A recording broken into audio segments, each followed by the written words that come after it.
Buenos días. El día de hoy vamos a continuar con lo que nos quedamos viendo de Hechos. Nos quedamos en el capítulo 16. Entonces vamos a pasar al capítulo 17. Vamos a pedir a nuestro Señor el día de hoy que nos ayude a comprender lo que está escrito en su palabra. Y vamos a iniciar en oración.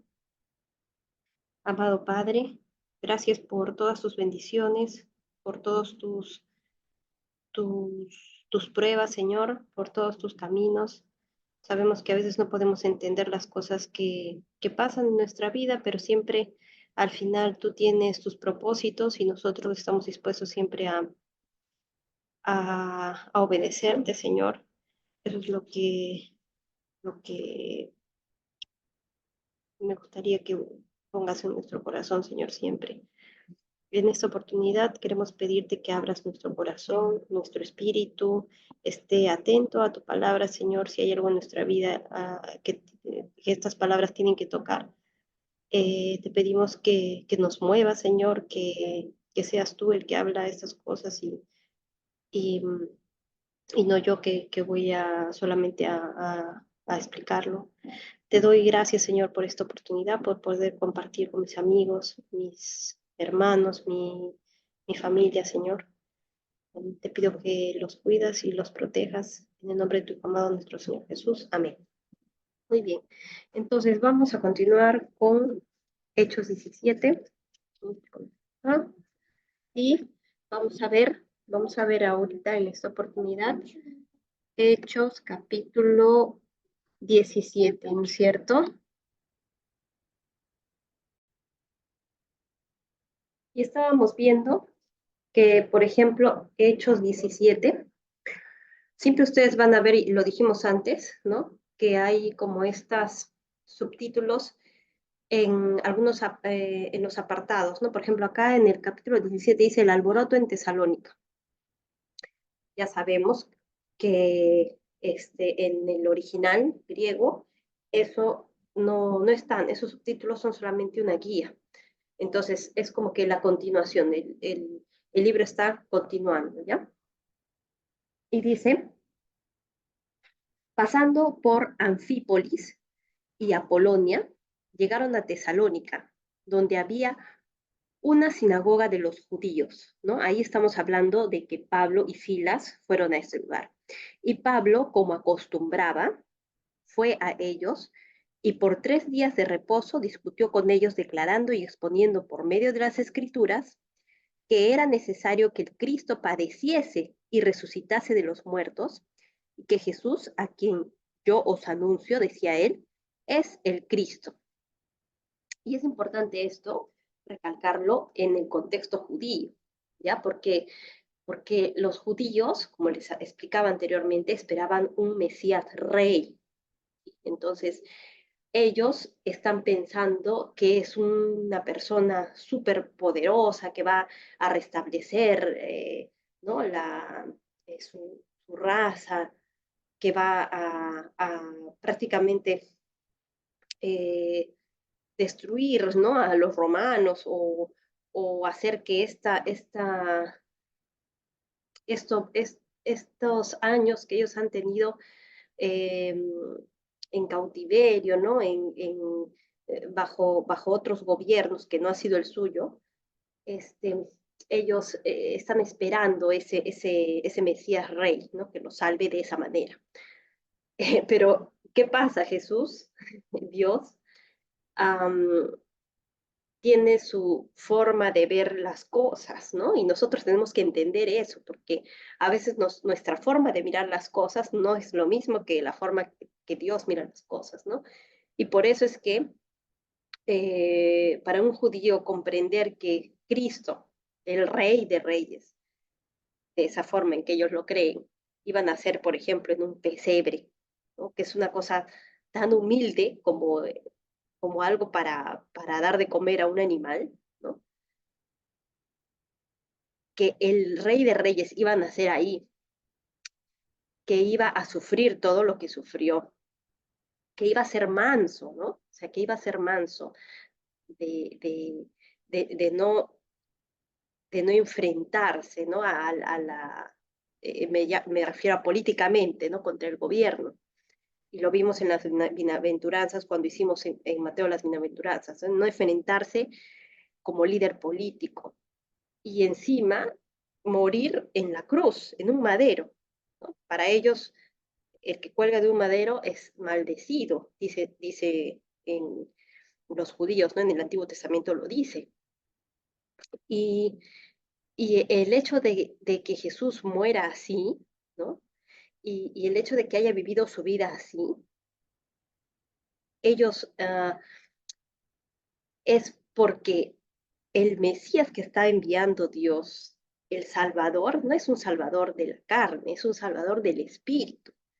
Y ese Espíritu es el que tiene que comprender estas verdades para que uno lo pueda asumir con la total magnitud de lo que estamos hablando, ¿no? No lo podemos racionalizar en nuestra mente. Y eso lo vamos a ver ahora más adelante. Pero eso es lo que les exponía Pablo a los judíos y obviamente ellos no podían entender eso, ¿no? Por eso es que lo pone acá en Hechos. Discutió con ellos, exponiendo a las escrituras, que era necesario que el Cristo padeciese y resucitase de los muertos. Que el Cristo, o sea, ellos sabían que iba a venir un Cristo. Cristo significa Salvador, pero que era necesario que padeciese y resucitase de los muertos, ¿no? Y que Jesús, a quien yo os anuncio, decía él, es el Cristo, ¿sí? Porque les iba a explicar espiritualmente a qué vino el Mesías, ¿no? A salvarnos espiritualmente del pecado, ¿sí? Y algunos, dice, de ellos creyeron y se juntaron con Pablo y con Silas, y de los griegos piadosos gran número, y mujeres nobles no pocas. Entonces, y otra cosa que estaba olvidando ahora es que el mundo ve a Cristo como un, como un fracaso, ¿no? Porque en los ojos del mundo, al final él no hizo nada, o sea, fracasó, porque no destruyó nada, los judíos siguieron padeciendo, ¿no? No vino a salvar realmente a nadie, si es que lo vemos carnalmente, ¿no? O sea, es un Dios un poco, ¿cómo decirlo? Mm, que realmente es alguien que no ha hecho nada, si es que lo dejamos en la cruz, ¿no? Si es que tú crees hasta la cruz, porque hay gente que dice, sí, yo creo en Jesús, que lo crucificaron, un gran hombre que habló, ¿no? Si tú crees hasta ahí, entonces eso es una mentira, ¿no? Porque de alguna forma ese Cristo hasta la crucifixión es una persona que al final no llegó a hacer nada, pues, ¿no? En la resurrección es donde está el vencer la muerte, ¿no? Y es ahí donde nosotros podemos adquirir la salvación, porque Él venció la muerte y el pecado a través de morir, obviamente, pero de resucitar. Y por eso dice acá, padeciese y resucitase de los muertos, ¿no? Y bueno, entonces muchas personas creyeron, ¿sí? Y acá dice, algunos creyeron, se juntaron con Pablo y con Silas y de los griegos piadosos, gran número. O sea que no solamente iban a escuchar los judíos, ¿no? Sino también personas que no eran judías, pero que estaban de acuerdo con el Dios de los judíos, ¿no? Y mujeres nobles, no pocas. Entonces los judíos que no creían, teniendo celos, tomaron consigo algunos ociosos, hombres malos, y juntando una turba, alborotaron la ciudad. ¿Sí? Y acá dice que fueron a la casa de un tal Jasón. Jasón, al parecer, ahí ellos se alojaban, ¿no? Y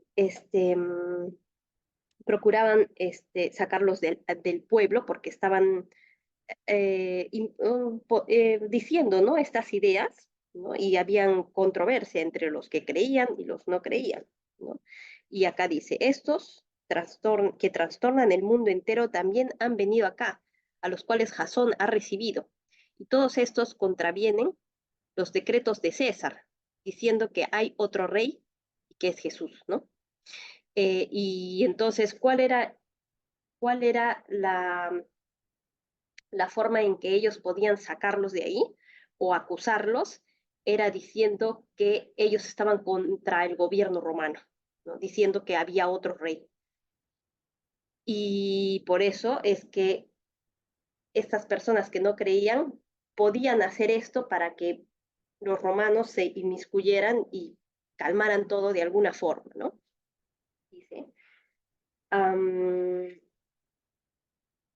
y alborotaron al pueblo y a las autoridades de la ciudad oyendo estas cosas, pero obtenida fianza de Jasón y de los demás, los soltaron. Al final, supongo yo que estas personas, mujeres nobles y la gente que estaba ahí, pagó la fianza de Jasón y tuvieron que soltarlos porque no habían cometido ningún delito, ¿no?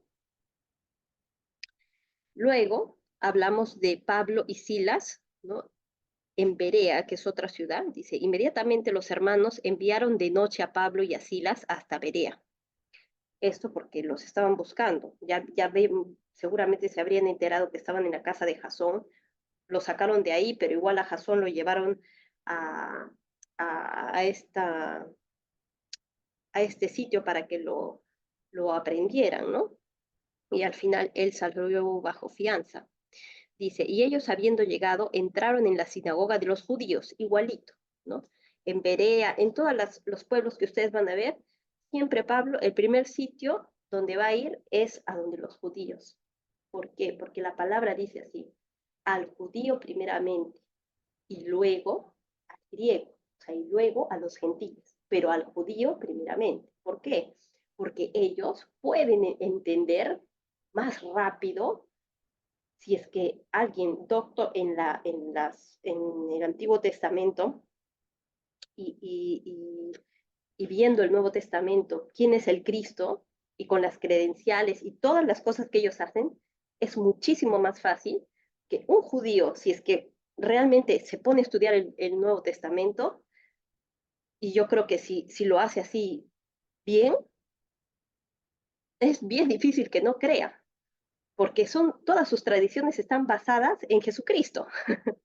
¿Ya? Entonces, es importante que Pablo siempre vaya primero a las sinagogas de los judíos para que ellos se den cuenta, o sea, con bases, ¿no? En lo que ellos están diciendo, bases de mil años, ¿no? Y que ellos hacen esas tradiciones en base a eso, entonces ellos de todas maneras van a creer, ¿no? Dice, y estos, miren aquí, palabra hasta Berea, y ellos, habiendo llegado, entraron a la sinagoga de los judíos. Y estos eran más nobles que los que estaban en Tesalónica. Esta palabra quiere decir que ellos tenían más,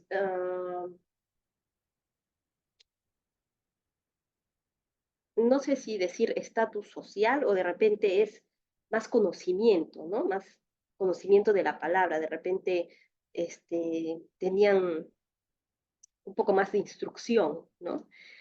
¿Y eso qué te da? Eso te da otro conocimiento que de repente alguien que no tiene tanta instrucción tiene, pero ¿qué es lo que te da? Te da curiosidad, o sea, puedes entender, ¿no? Mejor, ¿sí? Eran más nobles que los que estaban en Tesalónica, pues recibieron la palabra con toda solicitud. Dice, miren, escudriñando cada día las escrituras para ver si estas cosas eran así, ¿sí? Entonces, no es que ya él viene a hablar Pablo y ya yo creo, bienaventurados los que pueden hacer eso, ¿no? Pero mucha gente, y la mayoría de los judíos, no va a querer algo así porque ellos tienen un solo Dios. ¿Cuántas veces habrán tenido gente que viene a hablar de sus dioses? Incluso ellos están inmersos en una cultura donde hay muchísimos dioses, ¿no?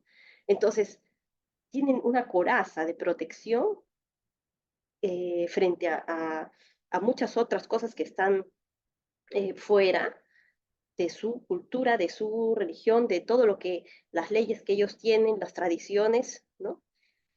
Y dice, escudriñando cada día las escrituras para ver si estas cosas eran así. Entonces ellos no te van a creer así porque sí, ¿no? ellos necesitan entenderlo.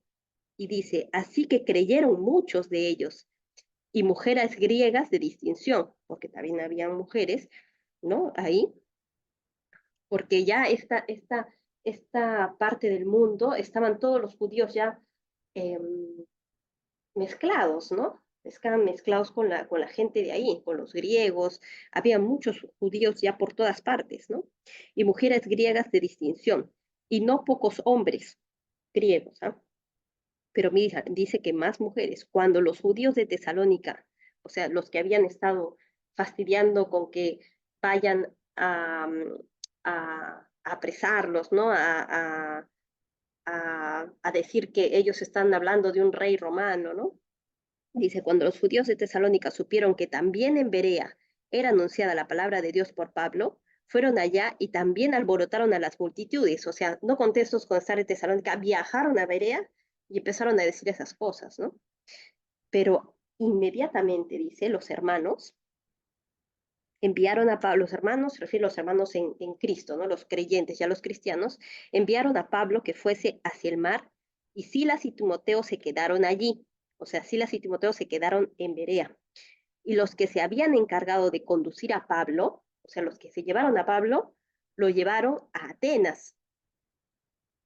Y habiendo recibido orden para Silas y Timoteo de que viniesen a él lo más pronto que pudiesen, salieron. O sea, esas personas llevaron a Pablo a Atenas y cuando regresaron a Berea, Pablo les dijo, ya, ahora que estoy aquí en Atenas, ustedes van a decirles a Silas y Timoteo que vengan, ¿no? Eso es lo que quiere decir acá. Y luego vamos a ver Pablo qué es lo que hace en Atenas, ¿no? Y para eso necesitamos agarrar un poco de contexto histórico, ¿ya? Porque Atenas es el centro prácticamente cultural de la cultura, o sea, de la cultura griega, ¿no? De Grecia. La capital de Grecia es Atenas, ¿no? Es el centro de la filosofía.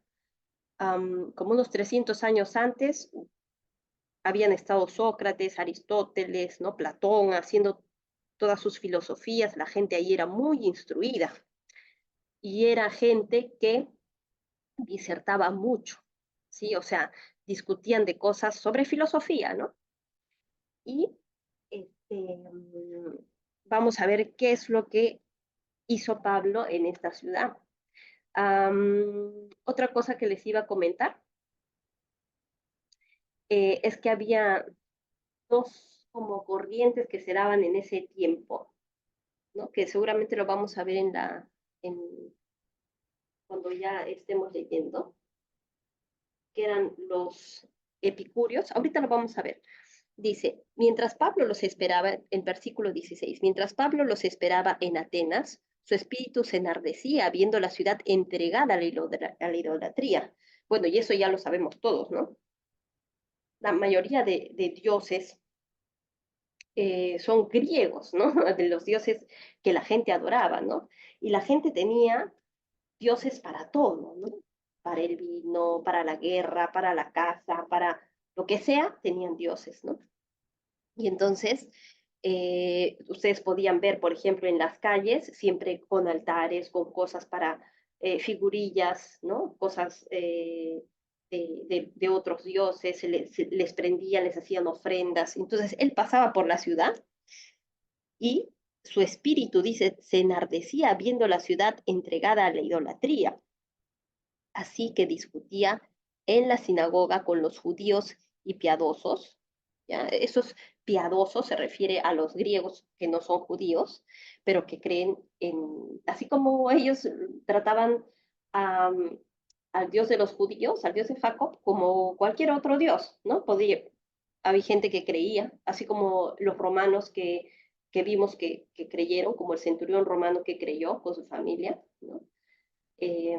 O como ese centurión que Jesús hizo que su siervo sanara, ellos también concordaban con los judíos a pesar de que no eran judíos.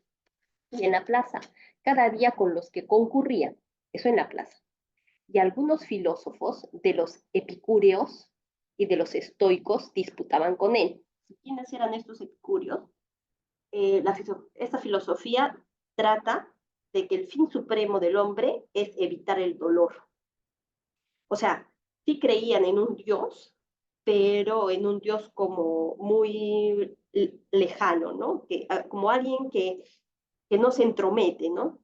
Como alguien que no se entromete en las cosas humanas. Era alguien así como, sí creían en un Dios, pero en alguien muy superior, que no se debía estar fijando en unos humanos rastreros, ¿me entienden? O sea, algo así.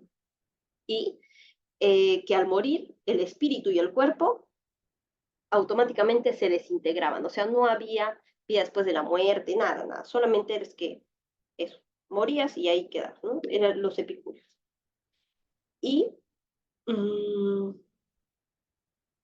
los estoicos, me parece que eran los que eh, tenían, tenían, eran las personas que se centraban en autodominarse, en el dominio de uno mismo, de las emociones, bueno, lo que hacemos ahorita con el coaching, en todas las épocas ha habido, hace 2000 años también. Coaching, mindfulness, le pueden decir eso, es lo mismo, pero hace 2000 años se llamaban los estoicos, ¿no? Entonces, dominarse, ¿no? Tratar de enfrentar la realidad, ¿no? Con estoicismo, de ahí viene la palabra estoicismo, ¿no? Del estoicismo de la palabra estoico, ¿no? Y entonces ellos disputaban con él, y unos decían, ¿qué querrá decir este palabrero? Y otros, parece que es predicador de nuevos dioses, porque le predicaba el evangelio de Jesús y de la resurrección, ¿no es cierto?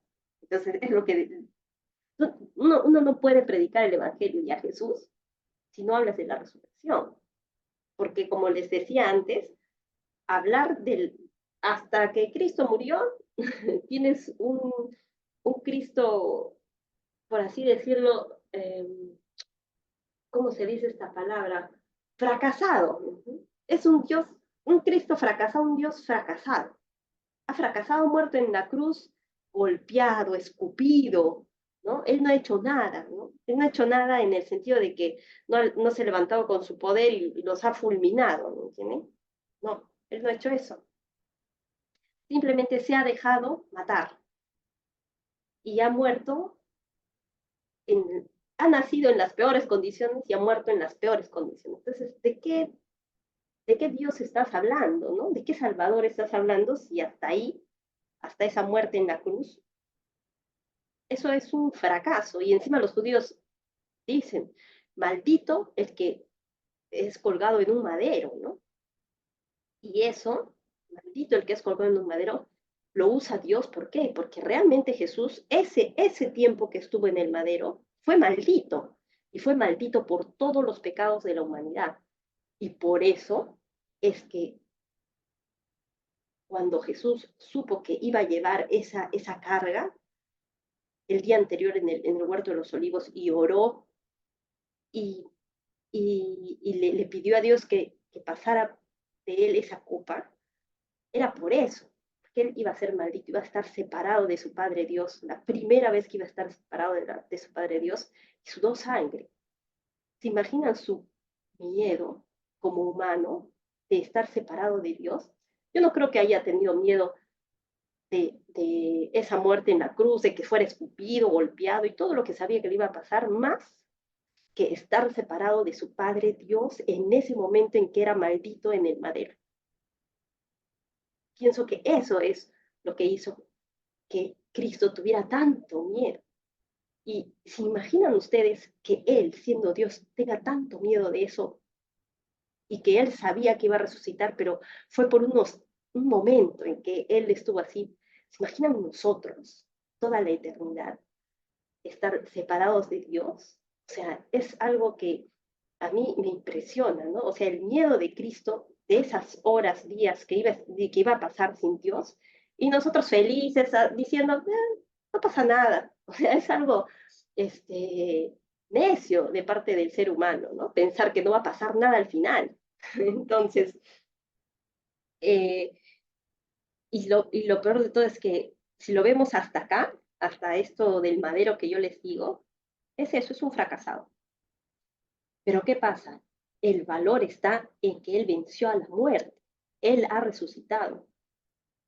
El que es cristiano cree en un Cristo vivo, resucitado, que reina en su vida. Este es el reino, ahora lo puedes tener de adentro de ti. Entonces, eso es lo que Pablo quería decirles, porque les predicaba, dice el Evangelio de Jesús y de la resurrección, ¿no? Lo pone ahí claramente porque eso es lo que, por si no diría del Evangelio de Jesús, y está, y de la resurrección, porque ahí es cuando él venció. Y tomándole, le trajeron al Areópago. Este Areópago es un lugar de disertación, donde solamente hablaban los filósofos reconocidos o alguien con ideas nuevas que tenía que decir algo súper importante, ¿no? Estoy segura que los filósofos de esa época se paraban ahí a exponer sus ideas y la gente iba y lo escuchaba para ver de qué se trataba esto de lo que iba a disertar, ¿no? Los maestros se paraban ahí y tomándole, ¿no? Las personas que lo escuchaban hablar, porque seguramente Pablo tenía sus fundamentos bien, sus ideas bien fundadas, ¿no? Y tomándole, por si no, no lo hubieran llevado, ¿ah? Dijeron, lo trajeron al Areópago, diciendo, ¿podremos saber qué es esta nueva enseñanza de la que hablas? Pues traes a nuestros oídos cosas extrañas, ¿no? Ellos están ávidos de querer saber otras cosas. Queremos, pues, saber qué quiere decir esto, por qué todos los atenienses y los extranjeros residentes allí, en ninguna otra cosa se interesaban sino en decir o en oír algo nuevo. Miren, aquí lo está explicando, por eso está entre paréntesis, y alguno en su Biblia lo tiene, eso está entre paréntesis. Esta es la explicación que da Lucas al momento de hacer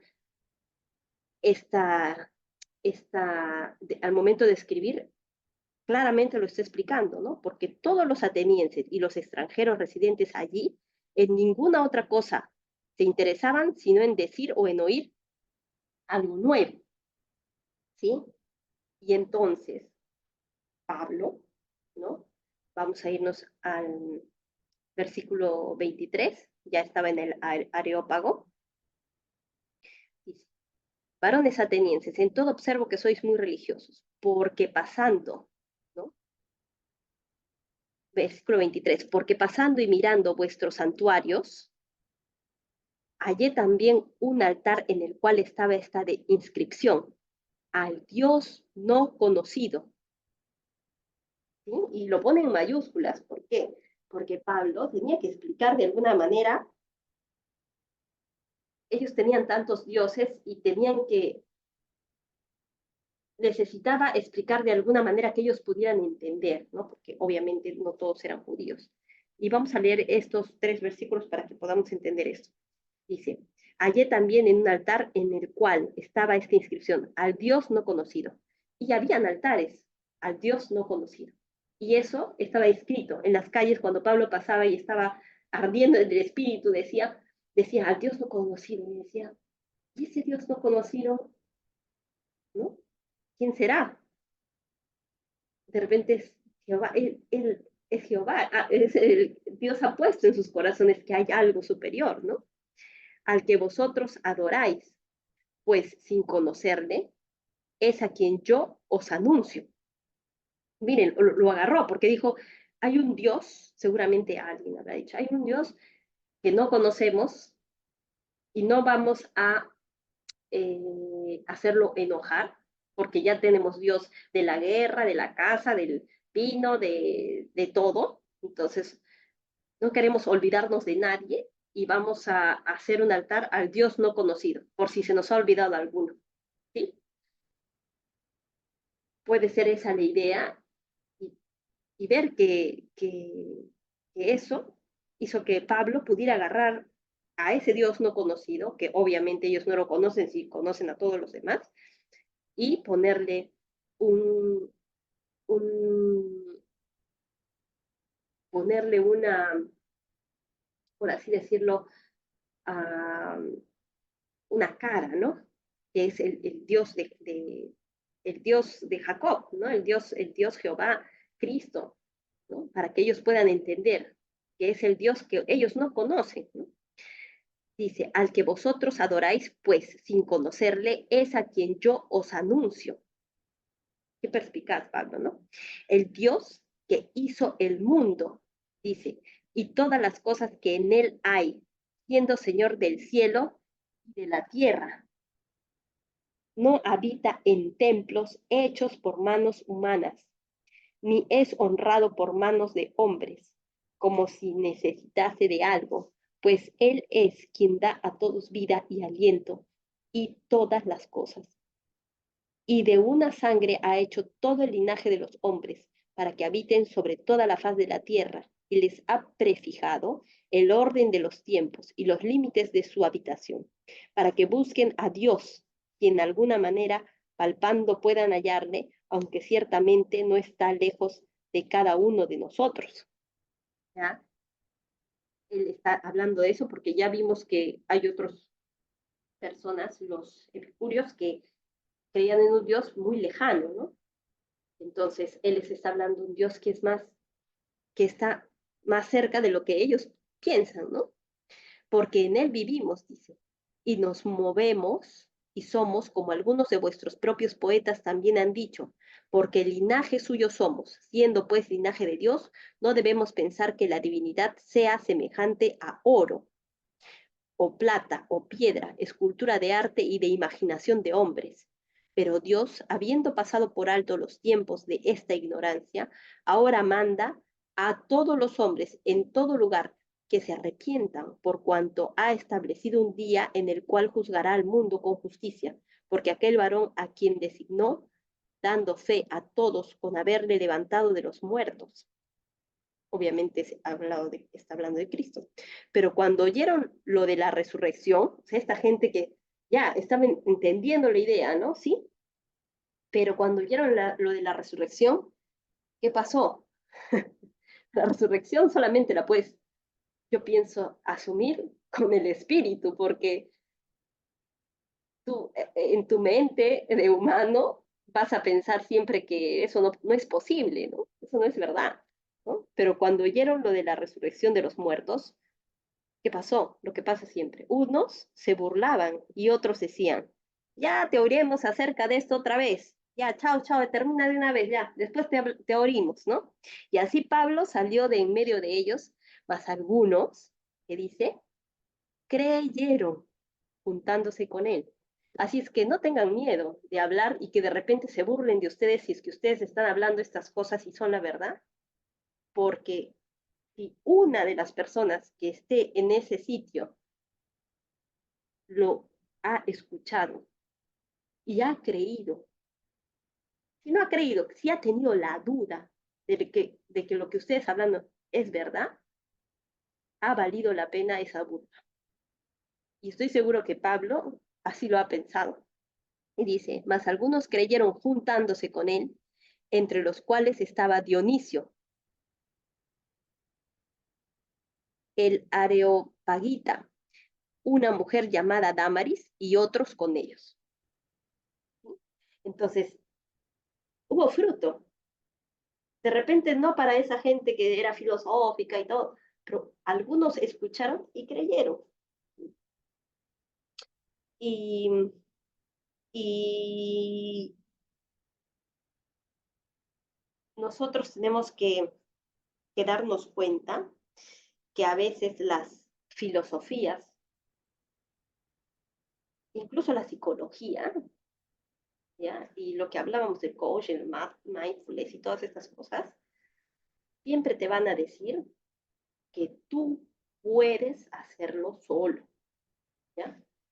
Y eso es una mentira grandísima, grandísima, que si realmente tú lo crees, te vas a poder pasar la vida haciendo eso y realmente no encontrar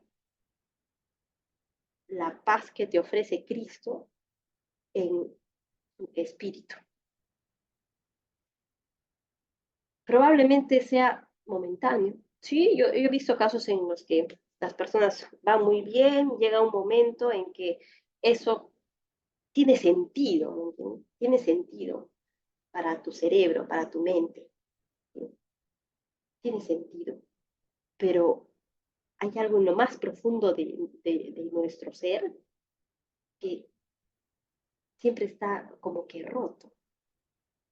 Nunca llega a ser totalmente, nunca llega a curar el espíritu completamente. Siempre vas a necesitar a Cristo en tu vida. Eso yo lo he podido experimentar, lo sé, porque llega un momento en que otra vez vuelves a sentirte mal, ¿no? Es como cuando bebes, o como las drogas, por ejemplo. Sí, ese tiempo que estás ahí, bien, ya, deja de hacer eso. Y otra vez, eres un desdichado, ¿no? Estás ahí y ves tu realidad y tienes que volver a entrar a ese mundo para volver a analizar todo, ver, estás un tiempo bien, ya, dejas de hacerlo y otra vez, ¿no? En cambio, con Cristo no es así. Esto es permanente, para siempre. Que hay luchas, pero el gozo nunca lo vas a perder, nunca. Si es que llegas a entender realmente la, cómo es que trabaja Dios con nosotros. Ahora, vamos a ver, capítulo 18, Pablo en Corinto. Después de estas cosas, Pablo salió de Atenas y fue a Corinto, ¿sí? Y en Corinto halló a un judío llamado Aquila, natural de Ponto, o sea, de Italia, recién venido de Italia, con Priscila su mujer, por cuanto Claudio había mandado que todos los judíos saliesen de Roma. Y uno dice, pucha, ¿y este Claudio quién es? ¿No? Es el emperador Claudio, ¿sí? Romano. Ah, dispuso que todos los judíos salieran de Roma más o menos en el año 50 después de Cristo. Entonces ahí podemos saber también que este libro eh, está en ese periodo de tiempo, ¿no? Porque se van a dar cuenta que mientras vamos estudiando, vamos a ir sacando cosas históricas que están comprobadas en la historia y que también están aquí en la Biblia. Y hay cosas que están en la Biblia y que los historiadores en algún momento han dicho, no, eso no puede ser. Y con el tiempo se han dado cuenta que sí era así, como decía la Biblia. ¿Ya? Así es que las cosas que, si hay alguien que bien venga a decirles, no, pero históricamente se ha comprobado que de repente esto puede haber sido en otra época. Mire, denle en tiempo, porque al final la palabra de Dios siempre va a, a, va a prevalecer. Su palabra no pasará, dice, ¿no? Entonces, solamente es cuestión de tiempo para que se descubra que ellos estaban equivocados en estas cosas, ¿no? Porque estamos hablando de 2000 años, ¿ah? No es una cosa reciente. Probablemente estos escritos, manuscritos y todo lo que han encontrado en la historia sea como un rompecabezas gigante que tienen que armar, ¿no? Imagínense, nosotros en el Perú tenemos 200 años de república y no sabemos nada de la historia del Perú y cómo es que realmente, o sea, realmente ha sucedido las cosas, ¿no? Con 200 años ya teniendo escritura, imprenta y todo. Entonces, tenemos que tener mucho cuidado con las cosas que nosotros escuchamos, eh, sobre todo de la historia, de estas cosas que a veces son conjeturas, no siempre están comprobadas, ¿ya? Entonces, esto ha sido hace 2000 años y acá podemos ver que sí, el emperador Claudio dispuso que todos los judíos salieran de Roma en el año 50 después de Cristo. Eso es aproximado, ¿no? Um, y ahí podemos darnos cuenta que este libro también está entre ese año y el año 70, cuando se destruyó el templo, ¿no? El templo de los judíos fue destruido en el año 70. Y esta deportación de los que hicieron salir a todos los judíos de Roma, porque ya estaban hartos de ellos, de que, o sea, en el sentido de que siempre habían estas contiendas con el imperio romano de los ídolos y de las cosas, ¿no? Entonces ya, váyanse porque siempre estaban haciendo problemas, ¿no? No dejaban que, que, las, que, la, o sea, que la sociedad se moviera de una forma pacífica, ¿no? Solamente pagan sus impuestos y haciendo sus cosas. Y yo pienso que eso está bien, porque los judíos son valientes. O sea, ellos no van a, y eso sí es verdad, ellos no van a ver una estatua de César y si les dicen que se arrodillen, van a poner su cuello para que no lo hagan. O sea, o sea, de ellos preferirían morir. Los judíos creyentes, obviamente, hay judíos que no creen en nada, ¿no? Los judíos creyentes que solamente piensan que son una nación. Los judíos creyentes, no. Y esto um, nos hace dar cuenta cómo es que Dios les da ese valor, ¿no? De poder de alguna forma enfrentar al gobierno y que siempre estén um, señalando que si hay algo que no está bien, o sea, ellos puedan decir esto no está bien. ¿Sí? Y bueno, pues el mundo es así, siempre hay algo que está mal, entonces ellos van a señalar lo que está bien y siempre vamos a estar en oposición al mundo, ¿no?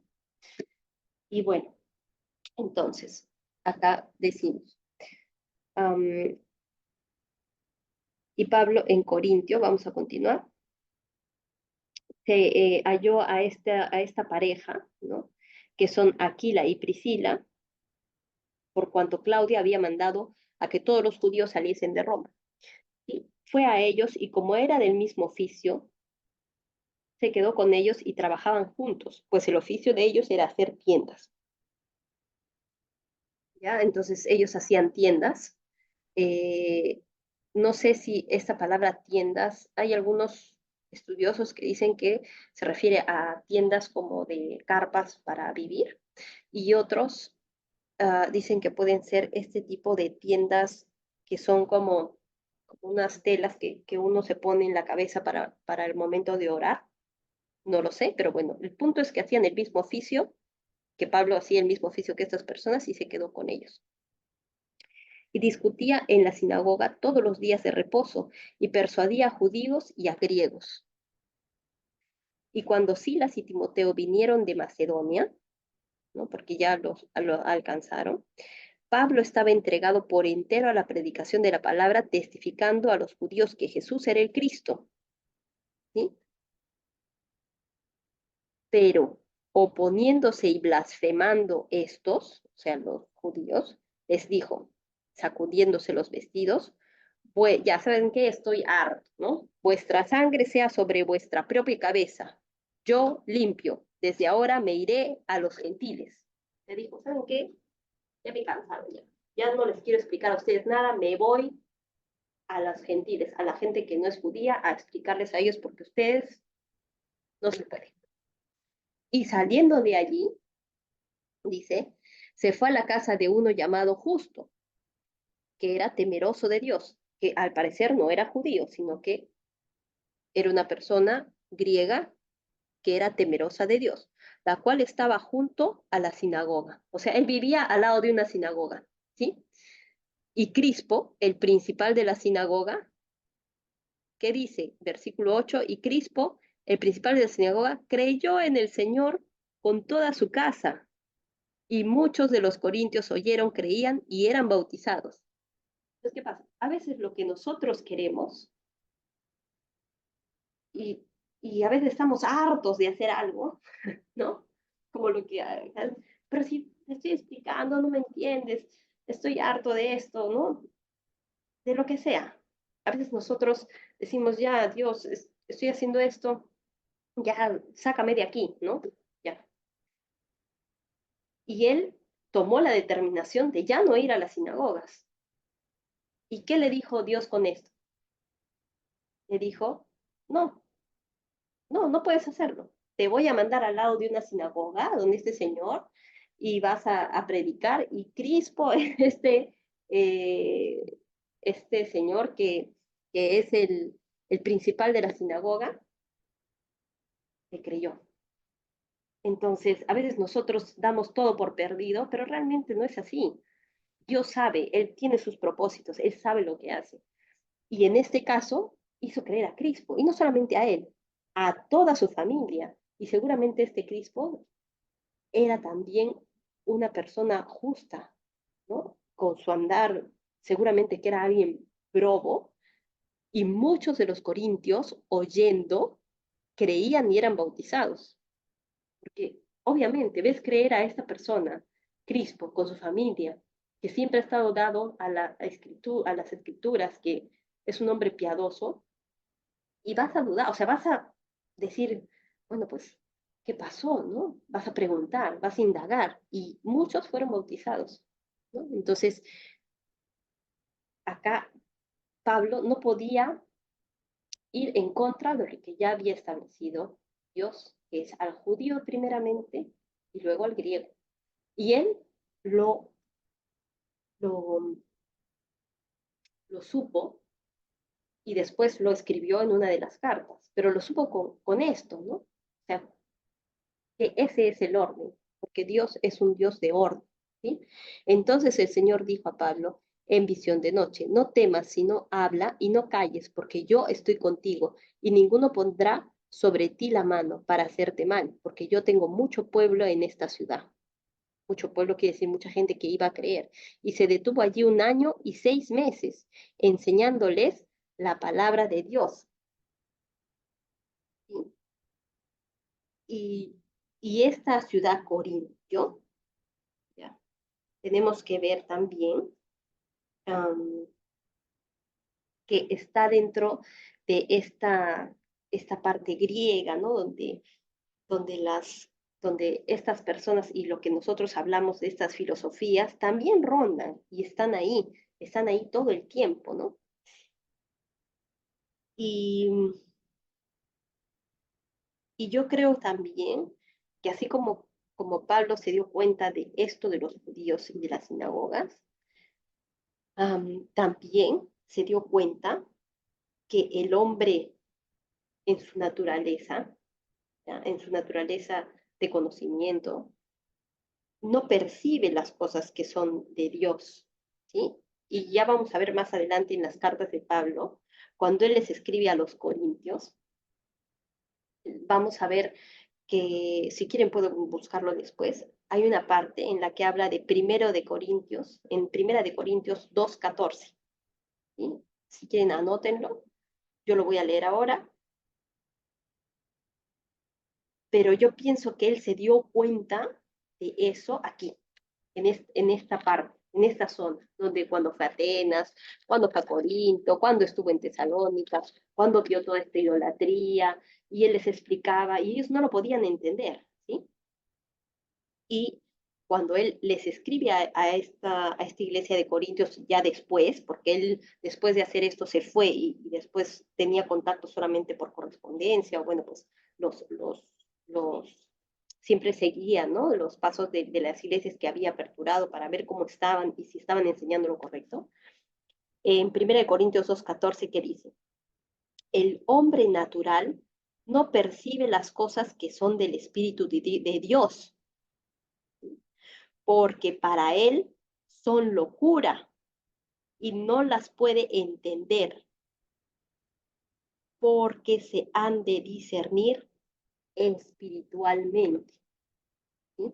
Entonces, es, esta es la conclusión al final de, bueno, pues de lo que estamos tratando de explicar, ¿no? Porque Pablo, al momento de explicar esto, en su filosofía, en su razonamiento, porque Pablo era una persona muy inteligente y todo, y estas personas que lo escuchaban eran muy inteligentes, no podían comprenderlo, porque esto que él está explicando se discierne de una manera espiritual, ¿sí? Entonces, la conexión que tenemos que tener es a través del espíritu, la conexión que tenemos que tener cuando hacemos, cuando leemos la Biblia, cuando interpretamos, cuando oramos, ¿sí? Esto de orar, oraciones que uno sabe de memoria o por repetir, no valen nada si no estás conectado en el espíritu, ¿sí? Entonces, pienso que esto es una cosa muy importante que aprendió Pablo acá. Vamos a ir al versículo 12. Pero siendo Galión procónsul de Acaya, los judíos se levantaron de común acuerdo contra Pablo y le llevaron al tribunal, diciendo, este persuade a los hombres a honrar a Dios contra la ley. Y al comenzar Pablo a hablar, Galión dijo a los judíos, si fuera algún agravio o algún crimen enorme, oh judíos, conforme a derecho yo os toleraría. Pero si son cuestiones de palabras y de nombres y de vuestra ley, vedlo vosotros. Es lo mismo que hicieron con Jesús, ¿no? Querían que lo reprendan a Pablo, el gobierno romano, y el procónsul les está diciendo, ustedes arréglenlo, porque esas son sus leyes, a nosotros no nos metan, porque yo no quiero ser juez de estas cosas. Y los echó del tribunal. Listo. Entonces todos los griegos, apoderándose de Sóstenes, principal de la sinagoga, le golpeaban delante del tribunal, pero a Galión nada se le daba de ello. O sea, ya, él dijo, como Pilato, se lavó las manos, dijo, ya, sáquenlos de acá, váyanse. Mas Pablo, habiéndose detenido aún muchos días allí, se despidió de los hermanos y navegó a Siria, y con él Priscila y Aquila, o sea, se llevó a Priscila y Aquila, habiéndose rapado la cabeza en Cencrea porque tenía hecho voto. Eso es un voto que él hizo, y es un voto que hizo a Dios, ¿sí? Y para mostrar su gratitud a Dios por ayudarlo, ¿no? A esperar un tiempo difícil en Corintio. Y bueno, ese es un voto que se llama un voto nazareo, creo que es, un voto nazareo, que es como una promesa que le hacen a Dios, es un voto judío, ¿eh? Eh, en el que te rapas la cabeza porque ha habido algo que Dios ha hecho para ti como una gratitud, ¿sí? Y este voto creo que tiene un periodo específico de duración, no sé cuánto es, pero, pero bueno, ese es el hecho de que por eso Pablo se rasura la cabeza en este pasaje que dice ahí, ¿sí? Y vamos a poner aquí, y llegó a Éfeso y los dejó allí, y entrando en la sinagoga discutía con los judíos. ¿Ven? O sea, que él se dio cuenta, volvió a entrar a la sinagoga. O sea, él se dio cuenta que no podía dejar de ir a las sinagogas de los judíos a predicar primero, ¿sí? Los cuales le rogaban que se quedase con ellos por más tiempo. Mas no accedió, sino que se despidió de ellos diciendo, es necesario que en todo caso yo guarde en Jerusalén la fiesta que viene, pero otra vez volveré a vosotros si Dios quiere. Y zarpó de Éfeso. Entonces ahí van a ver también que en Éfeso dejó también gente Pablo, ¿sí? Vamos a ver, hasta ahí ha terminado el segundo viaje de Pablo, este segundo viaje misionero, que era básicamente para ver cómo estaban las personas que había dejado en el primer viaje. Era una forma de poder ir por los sitios donde había pasado al principio y ver qué es lo que estaban haciendo, qué es lo que estaban enseñando, cómo es que las iglesias que se habían instituido ahí se habían, estaban organizándose y haciendo sus cosas, ¿sí? Um, y en el versículo 22 vamos a empezar el tercer viaje misionero de Pablo. Él, habiendo arribado a Cesarea, subió para saludar a la iglesia y luego descendió a Antioquía, y después de estar allí algún tiempo salió recorriendo por orden la región de Galacia y de Frigia, confirmando a todos los discípulos. ¿Ya? Y acá vamos a ver entrar en escena a un personaje que se llama Apolos, en el versículo 24. Y Apolos, dice, predica en Éfeso. Llegó entonces a Éfeso un judío llamado Apolos, natural de Alejandría, varón elocuente, poderoso en las escrituras del Antiguo Testamento, eso tiene que quedar claro, ¿eh? Este había sido instruido en el camino del Señor, y siendo de espíritu fervoroso, hablaba y enseñaba diligentemente lo que concierne al Señor, aunque solamente conocía el bautismo de Juan. O sea, esa palabra, lo que concierne al Señor, no se refiere al Señor Jesucristo, porque abajo lo podemos ver, dice, aunque solamente conocía el bautismo de Juan, ¿no? Entonces no había llegado a Jesucristo, había llegado hasta el bautismo de Juan. Y esta palabra concerniente al Señor se refiere a Dios Todopoderoso, a su Señor, ¿sí? Y comenzó a hablar con denuedo en la sinagoga. Pero cuando lo oyeron Priscila y Aquila, ¿se acuerdan que Priscila y Aquila, Pablo los dejó en Éfeso, ¿no es cierto?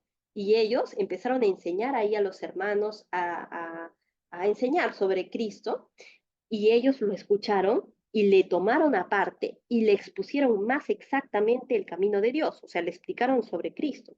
Y queriendo él pasar a Acaya, los hermanos le animaron y escribieron a los discípulos que le recibiese. Y llegando él allá, fue de gran provecho, o sea, él iba a ir a una ciudad, a Acaya, y ahí también había ya personas cristianas, y Priscila y Aquila escribieron a estas personas para que lo recibieran a este Apolos, ¿no? Porque él tenía conocimiento, dice que era un varón elocuente, poderoso en las escrituras, o sea que sabía, tenía conocimiento, y como ya le habían explicado sobre Cristo, entonces él podía enfrentar algunas cosas que de repente los judíos podían refutar, ¿no? A los que por la gracia habían creído, porque con gran vehemencia refutaba, miren, el 28, versículo 28, porque con gran vehemencia refutaba públicamente a los judíos, demostrando por las escrituras que Jesús era el Cristo. Es eso, si conoces el Antiguo Testamento, vas a poder saber que Jesús es el Cristo. Es así, y por eso es el judío primeramente. Yo creo que cualquier judío que realmente estudie el Nuevo Testamento va a descubrir que Cristo es el Mesías que ellos están esperando. Solamente que muchos judíos no conocen el Nuevo Testamento, no crean que ellos lo saben, no.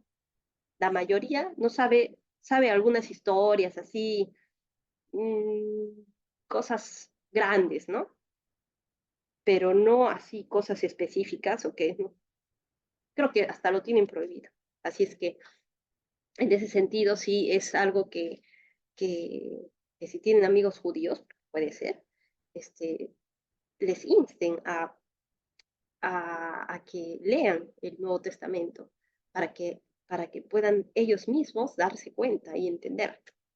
¿Sí? Luego viene Pablo en Efeso, ¿sí? El capítulo 19. Aconteció que entre tanto que Apolos estaba en Corinto, Pablo, después de recorrer las regiones superiores, vino a Éfeso. O sea, ellos no se juntaron, ¿no es cierto? No llegaron a verse, ¿sí? Porque dice, aconteció que entre tanto que Apolos estaba en Corinto, o sea, Apolo estaba en Corinto, Pablo, después de recorrer las regiones superiores, vino a Éfeso. Entonces ya no lo vio a Apolos. Y hallando a ciertos discípulos, les dijo, ¿recibisteis el Espíritu Santo cuando creísteis? Eso en Éfeso. Y ellos le dijeron, no, pues ni siquiera hemos oído si hay un Espíritu Santo, ¿de qué estás hablando, no? Entonces dijo, ¿en qué pues fuisteis bautizados? Le dijeron. Ellos dijeron, en el bautismo de Juan. ¿Cuál era el bautismo de Juan? El bautismo de arrepentimiento, ¿sí? No el bautismo de espíritu de salvación, sino solo el bautismo de Juan era solamente un bautismo de arrepentimiento, ¿no? Como Juan el Bautista lo decía, va a llegar otro que es más grande que yo, ahora yo los bautizo en agua, pero hay otro que los va a bautizar en espíritu, y a eso se refiere. Dijo Pablo, Juan bautizó con bautismo de arrepentimiento, miren, aquí está, diciendo al pueblo que creyesen en aquel que vendría después de él, esto es, en Jesús el Cristo. Cuando oyeron esto, fueron bautizados en el nombre del Señor Jesús, y habiéndoles impuesto Pablo las manos, vino sobre ellos el Espíritu Santo y hablaban en lenguas y profetizaban. Eran por todos unos 12 hombres. Y entrando Pablo en la sinagoga, habló con denuedo por espacio de 3 meses, discutiendo y persuadiendo acerca del reino de Dios. Pero endureciéndose algunos y no creyendo, maldiciendo el camino delante de la multitud, Se apartó Pablo de ellos y separó a los discípulos, discutiendo cada día en la escuela de uno llamado Tirano. Así continuó por espacio de 2 años, de manera que todos los que habitaban en Asia, judíos y griegos, oyeron la palabra del Señor Jesús. ¿Sí? O sea, Pablo era una persona vehemente, ¿no? O sea, no tenía miedo, en realidad. Y hacía Dios milagros, esto también, extraordinarios por manos de Pablo, de tal manera que aún se llevaban a los enfermos los paños o delantales de su cuerpo, y las enfermedades se iban de ellos y los espíritus malos salían. O sea, ¿qué quiere decir? Que tenían tanta fe en que este señor estaba diciendo la verdad, era tan, o sea, que realmente tenía ese poder que le había dado el Espíritu Santo, que sus vestidos o lo que él usaba para cubrirse los manos o qué sé yo, lo llevaban a las personas que estaban enfermas y se curaban. Entonces, eso hizo que creciera su popularidad y que la gente escuchara hablar de Jesucristo, pero algunos de los judíos, dice, versículo 13, exorcistas ambulantes, intentaron invocar el nombre del Señor. Quiero que escuchen bien esta historia. Jesús dice, pero algunos de los judíos exorcistas ambulantes intentaron invocar el nombre del Señor Jesús sobre los que tenían espíritus malos, diciendo, miren qué decían, os conjuro, decían, por Jesús, el que predica Pablo, ¿no? Y ya, entonces, os conjuro por Jesús, ese que predica Pablo. O sea, ellos no lo conocen, ¿no? En primer lugar, porque si tú realmente sabes quién es Jesús, Cristo y todo, jamás dirías una cosa así, ¿no? Y después van a darse cuenta que estas personas eran judías, eran hijos de un sacerdote judío, ¿no? Y hacían esto, os conjuro por Jesús, el que predica Pablo, o sea, solamente era para eso, para ganar plata, ¿no? Dice, había 7 hijos de un tal Ezeba, judío, jefe de los sacerdotes que hacían esto, ¿ya? Y miren qué les contesta este espíritu maligno que ellos estaban tratando de exorcizar. Pero respondiendo el espíritu malo, dijo, a Jesús conozco y sé quién es Pablo, pero vosotros, ¿quién sois? Qué duro, ¿no? O sea, qué duro golpe, ¿no? ¿Quién eres tú? ¿No? Y el hombre en quien estaba el espíritu malo, saltando sobre ellos y dominándolos, pudo más que ellos, de tal manera que huyeron de aquella casa desnudos y heridos. ¿Sí? Como un exorcismo, pues, ¿no? Y esto fue notorio a todos los que habitaban en Efeso, así judíos como griegos, y tuvieron temor todos ellos, y era magnificado el nombre del Señor Jesús. Pero o sea, qué historia, ¿no? Los demonios, dice, creen y tiemblan, dice la escritura, si lo podemos ver acá. Ellos conocen a Jesús, ¿no? Ellos conocen a Cristo y a Pablo, porque obviamente Pablo está luchando una batalla, no de guerra, no con una espada, con una batalla espiritual, ¿no? Y habla para estas personas para ganar estas almas para Dios. Entonces, en esa batalla espiritual que nosotros no vemos, estos demonios saben quién es Pablo, saben quién es Cristo, pero a estas personas les dice, ¿y ustedes quiénes son? ¿No? Ustedes no tienen autoridad en, en nosotros. Y se lanza el que estaba siendo exorcizado sobre ellos y les dio su y seguramente les pegó y dice, y huyeron de aquella casa desnudos y heridos, ¿no? Entonces, y ustedes se van a dar cuenta que hay muchas personas, sobre todo estas personas que dicen que hacen magia blanca, ¿no? La magia siempre está asociada al demonio. Esa es la verdad. Nunca van a encontrar brujas buenas. No existe la magia blanca, ¿ya? Y eso necesitamos que esté clarísimo. Así tengan la estampita de Jesús, de la Virgen, tienen yo he visto pues que tienen sus cosas religiosas, hasta rosarios y cosas, ¿no? En sus altares de oración, ¿no? Y pucha, uno ve eso y dice, ay, sí, estas personas, si ahí está, conocen a Jesús, conocen a la Virgen, conocen a estos ángeles que ponen así como estatuitas, ¿no? Si están ahí, entonces no debe ser tan malo. O sea, por favor, no seas ingenuo, ¿no? ¿Realmente crees que esas personas conocen a Cristo? Lo podemos ver en esta historia. ¿Y ustedes quiénes son? Yo conozco, el demonio conoce, sí conozco a Cristo, conozco a Pablo, sé quién es, pero tú quién eres, ¿no? Yo no te conozco. Esas personas que hacen eso y que están ahí con su estampita no conocen a Cristo. No hay magia buena, ¿no? Y hay personas incluso que pueden llegar sin ser magos o estas cosas, que no conocen a Cristo, um, incluso yendo a la iglesia, ¿sí?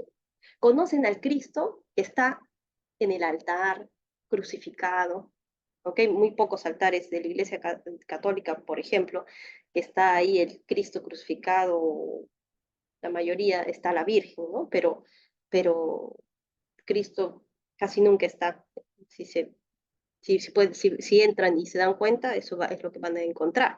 Pero ni siquiera conocen a ese Cristo crucificado en esa iglesia de piedra, al cual sacan en procesión de vez en cuando. Incluso ese Cristo no lo conocen. Y nosotros tenemos que estar seguros que lo conocemos. Así vayamos a esas iglesias, ¿sí? Tenemos que estar seguros que conocemos verdaderamente a Cristo, el Hijo del Dios viviente, el que debe reinar en nuestra vida, porque nosotros somos su templo y su espíritu mora en nosotros. Entonces, estos exorcistas no tenían el espíritu de Dios, ¿no? No tenían, pero sí pronunciaban su nombre, sí pronunciaban su nombre. Decían, sí, por este Cristo vamos a hacer este milagro, ¿no? Sí pronunciaban su nombre, sí podían incluso hasta decir oraciones, ¿no? Para, o sea, para hacer sus hechicerías, pronunciando el nombre de Jesucristo, pero realmente no lo conocían, su espíritu no estaba ahí. Y podemos ver esto el día de hoy, ¿no? Hay personas que no conocen a Cristo y sin embargo pueden estar sujetas a rituales, no solamente de la Iglesia Católica, también la Iglesia Evangélica puede tener sus ritos, sus rituales, incluso en el partimiento del pan, ¿no? Cuando hacemos la Santa Cena o la Eucaristía, ¿sí? Esas cosas son cosas superficiales. Si tú realmente no conoces a Cristo en realidad, puedes hacer todas esas cosas, puedes hacerlas y estar tranquilo en que no conoces a Cristo. Puedes nombrar a Cristo sin conocerlo, es verdad, pero el ser humano tiene la responsabilidad de saber si eso que estás hablando en la iglesia, si eso que estás comiendo, que está en tu mano al momento de ingresar a tu boca, ese pan, ese vino, ese jugo de vid o lo que sea que hagas, es la verdad. Es nuestra responsabilidad averiguar eso, es nuestra responsabilidad. No podemos dejar esa responsabilidad a nuestros padres, así, porque me han explicado, yo voy todos los domingos a la iglesia y ya, no. Es tu responsabilidad, porque sabes que Dios no tiene nietos, Él tiene hijos. Y si estás dispuesto a hacer ese trabajo de averiguar, si estás escuchando esto, ya es una entrada para poder averiguar, conocer algo que yo, no sé, de repente en mi poco conocimiento de la Biblia y las cosas que voy diciendo y que de repente, no sé, sientas que hay algo que yo no diga, que realmente tú puedas refutar, pues lee, investiga, haz tu trabajo, estúdialo, porque eso te va a hacer más fuerte en la fe, te va a hacer más capacitado para poder hablar con otras personas sobre Cristo, si es que eres un cristiano.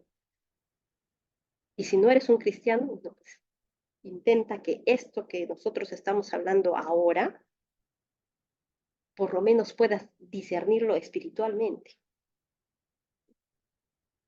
Ora, pide que Dios te ayude a hacerlo. Él lo va a hacer si es que tú se lo pides.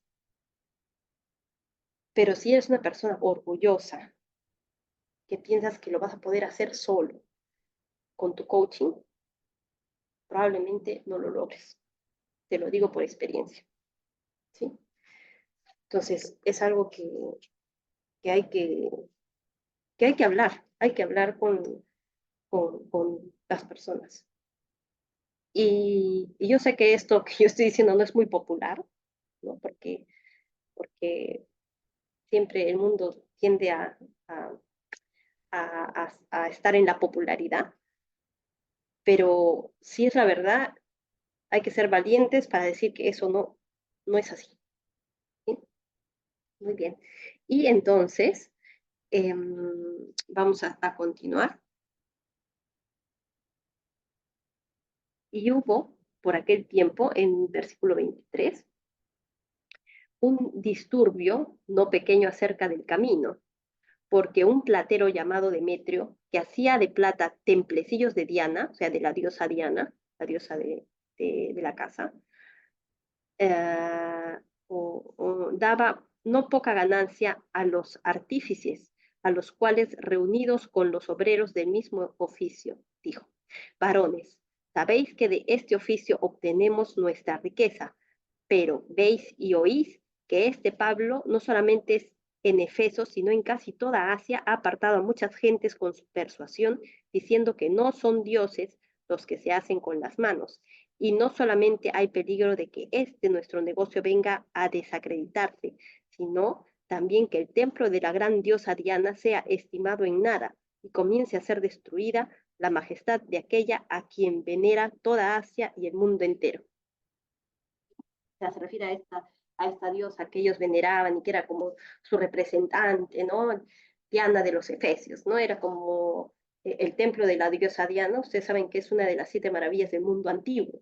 El mundo antiguo tenía 7 maravillas y uno de esos era el templo de la diosa, porque era tan hermoso, precioso, gigante, y la gente le rendía mucho culto, que esto que estaba haciendo Pablo estaba haciendo que la gente se retirara de esa idolatría y que los plateros, las personas que hacían las estampitas y todas las cosas que se vendían de Diana, estaban perdiendo plata. Entonces, ellos, ustedes ya saben que si a la gente les fastidias el bolsillo por decir la verdad, van a tener cualquier excusa para estar eh, en contra, ¿no? Sí. Y hubo un alboroto ahí en Efesio por esto, ¿no? Dice, vamos a ir al versículo 31 para no demorar tanto. También algunas de las autoridades de Asia, que eran sus amigos, le enviaron recado rogándole que no se presentase en el teatro. Unos pues gritaban una cosa y otros otra, porque la concurrencia estaba confusa, y los más no sabían por qué se habían reunido, y sacaron de entre la multitud a Alejandro, una persona, empujándole los judíos. Entonces Alejandro, pedido silencio con la mano, porque ya estaban ahí todos enardecidos, ¿no? Quería hablar en su defensa ante el pueblo, pero cuando le conocieron que era judío, y los judíos ya saben que solamente tienen un Dios, monoteístas, todos a una voz gritaron, casi por 2 horas, dice, grande es Diana de los Efesios. Entonces el escribano, cuando había apaciguado a la multitud, dijo, varones Efesios, ¿y quién es el hombre que no sabe que la ciudad de los Efesios es guardiana del templo de la gran diosa Diana y de la imagen venida de Júpiter? Puesto que esto no puede contradecirse, es necesario que os apaciguéis y que nada hagáis precipitadamente, ¿no? El escribano ya los está deteniendo, ¿no? Porque ya estaba a punto de armarse un alboroto ahí, ¿por qué habéis traído a estos hombres sin ser sacrílegos ni blasfemadores de vuestra diosa? O sea, lo que ellos les están diciendo de Dios, de Diana no dicen nada. Están hablando de su Jesús, de su Cristo, y de Diana no han dicho nada, pero ellos sabían que al hacer eso estaban perdiendo plata porque la gente ya no compraba estas cosas que ellos hacían, ¿no? Como artesanos. Que si Demetrio y los artífices que están con él tienen pleito contra alguno, audiencias se conceden y procónsules hay. Acúsense los unos a los otros, y si demandáis alguna otra cosa en legítima asamblea, se puede decir, porque peligro hay de que seamos acusados de sedición por esto de hoy. O sea, sedición quiere decir que están haciendo eh, revueltas, ¿me entiendes? Revueltas, cosas, no habiendo ninguna causa por la cual podamos dar razón de este concurso, y habiendo dicho esto, despidió la asamblea, ¿no? Felizmente que el escribano ya tuvo, de repente Dios así lo usó a esta persona que ni siquiera era cristiana, pero dijo, no, esto va a ser un problema acá, van a estar hablando que nuestra ciudad está haciendo alborotos, cosas, así es que cada uno a su casa y ustedes si tienen algún problema con alguien, háganlo individual y van y hay para eso procónsules y otro tipo de audiencias. ¿Ya? Así es que acá se cerró la asamblea y listo. Y no hubo otra cosa. Pues. Pero bueno, Pablo, estamos viendo que en su vida ha tenido que enfrentarse a estas cosas, ¿no? A la gente que está en contra, ¿no? Y viendo cómo es que hay personas que en este caso pierden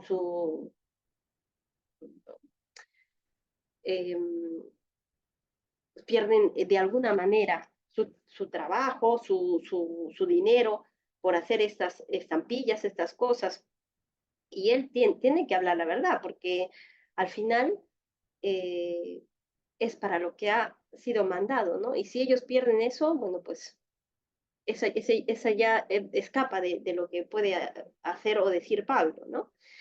Entonces, se ha enfrentado él a todas estas cosas a lo largo de los viajes y lo hemos estado viendo, ¿no? Y pienso que todavía le falta algunos sitios por recorrer en estos viajes que él ha hecho. Son 3 los viajes misioneros de Pablo y estamos en el tercero a la mitad. Así es que yo pienso que ya después podemos acabar eh, el tercer viaje de Pablo en la siguiente oportunidad que tengamos. Entonces nos hemos quedado en Hechos capítulo 20 para la siguiente vez. Y nada, vamos a cerrar en oración. Esperamos poder concluir ya en 2 o 3 estudios más para poder empezar ya las cartas de Pablo por sí mismas. Hemos podido conocer un poco también cómo es la persona de Pablo. Ahora y después, cuando ya terminemos Hechos de los Apóstoles, vamos a poder entender cómo es que Pablo ha sido en su vida, por qué es un líder cristiano, qué es lo que lo caracteriza, porque lo estamos viendo acá, qué pruebas ha puesto el Señor para él y cómo es que su vida y todas las cosas que le ha pasado han hecho que él pueda escribir casi la mayoría del Antiguo Testamento, perdón, del Nuevo Testamento, ¿no? ¿Y por qué es que nosotros reconocemos que estas cartas que vamos a leer posteriormente, escritas por Pablo, realmente son escritas en el Espíritu? ¿Ya? Porque van a haber muchas personas que también les digan que no, que Pablo no conoció a Cristo, por qué él va a escribir algo que no ha visto o qué cosa. Primero conozcan a Pablo, ¿sí? Primero hay que conocer a Pablo para saber quién es el que está escribiendo. Entonces, ah, nada, tenemos una visión general y seguramente la vamos a terminar ya cuando terminemos Hechos de los Apóstoles. Muy bien, cerramos en oración. Padre amado, bendito Señor, gracias por este tiempo, Señor. Si hay algo que nosotros hemos dicho en esta mañana, Señor, que ha tocado el corazón de alguna persona, de alguien que de repente eh, ha entendido mm, cómo es que, cómo es que las filosofías del mundo y cómo es que estas cosas que nosotros nos parecen a veces buenas en nuestra carnalidad son para ti algo que no es adecuado o de repente no es algo que tú quieres para nosotros, Señor. Te pedimos que nos hagas dar cuenta, que nos hagas fijarnos en lo que tú nos das, en lo que tú quieres que sepamos, en lo que a través de tu palabra, Señor, puedes tú ofrecernos y nosotros poder elegir tu sabiduría y tu palabra y de repente que esto esté por encima del mundo, no solamente del mundo en el sentido filosófico, sino también en, en, por encima, que tu palabra esté por encima de nuestros pensamientos, de nuestras filosofías, de lo que nosotros creemos y pensamos, Señor. Te pedimos que nos hagas reconocer que tú eres perfecto en tus caminos y que tu palabra es perfecta y, y que todas estas cosas que están escritas en, en este libro que nos has podido dar son lo que tú has querido, Señor, que nosotros sepamos en este momento. Te damos gracias por todas estas cosas en el nombre de tu Hijo amado, nuestro Señor Jesús. Amén.